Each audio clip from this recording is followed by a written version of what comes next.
Welcome to Obi-Wan Studios. I am super excited to be reviewing the original 7155 Trade Federation AAT, the Armored Assault Tank from the Phantom Menace. Since it is the 25th anniversary, I thought this was the perfect time to unseal this set and do a review on it. The 7155 AAT released May 1st of 2000 for $20 and retired at the end of 2001. New today, you're looking at spending around $210 for this set sealed according to Brick Economy, although for more than good box condition, you can expect a greater premium for a set that is 24 years old. I just love the box art on these older sets. There's just something about that Episode 1 logo on the front that looks so great, and of course Naboo showcased in the box art along with the build as well just looks incredible. The set has 158 pieces and 2 battle droids for the minifigs if you consider battle droids minifigs at least. Alright, it is crazy to unseal a set that is from the year 2000, and this is one that I never owned from my childhood, so I'm really experiencing this set for the first time, which is just super exciting. These older sets are not sealed up by tape or anything, and you're meant to push through the back of the box to open it, but in order to preserve the box the best as I can, I just gently try to open up the side of it and kind of pull apart the cardboard just to preserve the actual integrity of the box structure. If you appreciate me unsealing this set for a review today, please give the video a like and consider subscribing to my YouTube channel.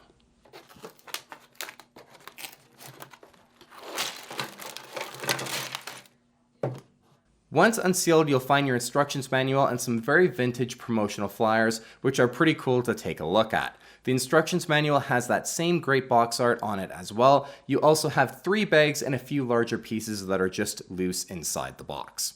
Moving on to our minifigs, and as mentioned earlier, this set doesn't come with your traditional minifigures, rather it has just 2 battle droids. By today's standards, this would be a bit disappointing, but for the year 2000, there is nothing wrong at all with this.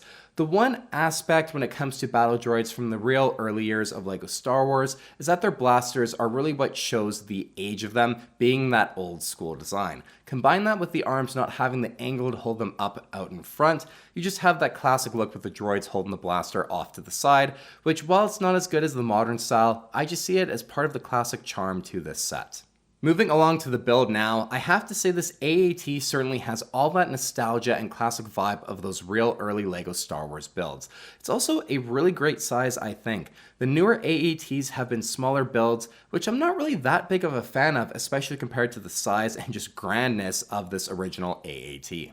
At the front of the tank, we have these really great printed saucer pieces to add in a lot of the detail. I thought they'd maybe be a sticker, but it was a nice surprise seeing that these were in fact printed. That said, my print certainly isn't perfect with the black line at the front of it just being a clear kind of misprint and not fully on there and as sharp as it should be. That said, I still think it's a great looking print overall to add all these details into the front of the AAT.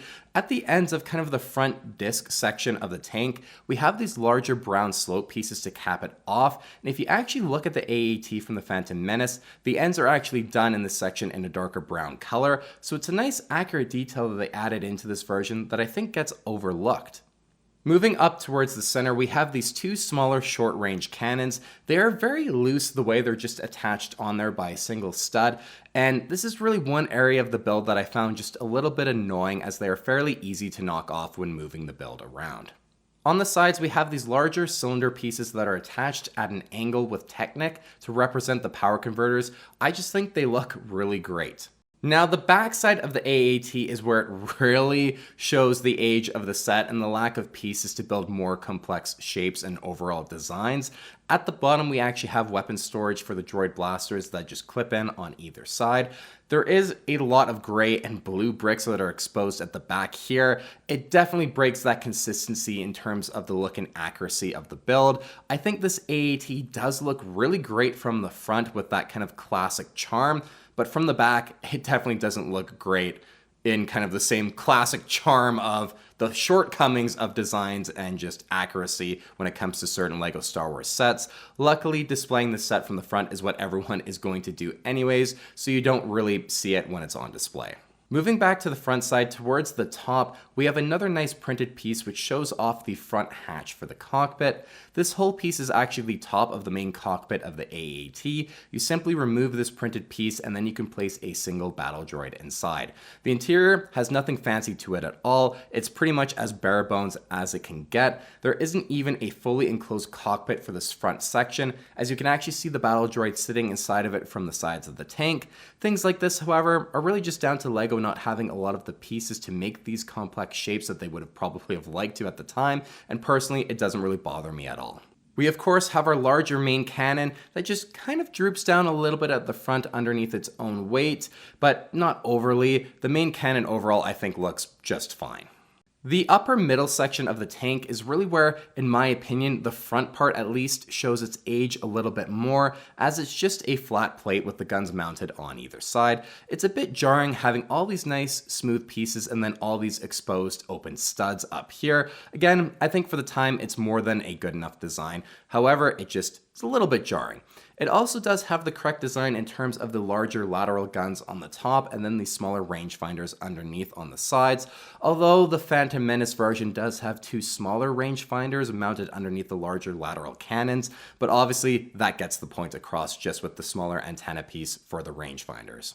The upper part of the tank houses the main cannon assembly, and I think the shaping of it, especially for the time, is rather well done. You have the ability to angle the main cannon up a little bit, as well as the ability to turn the entire kind of section side to side with a decent amount of range.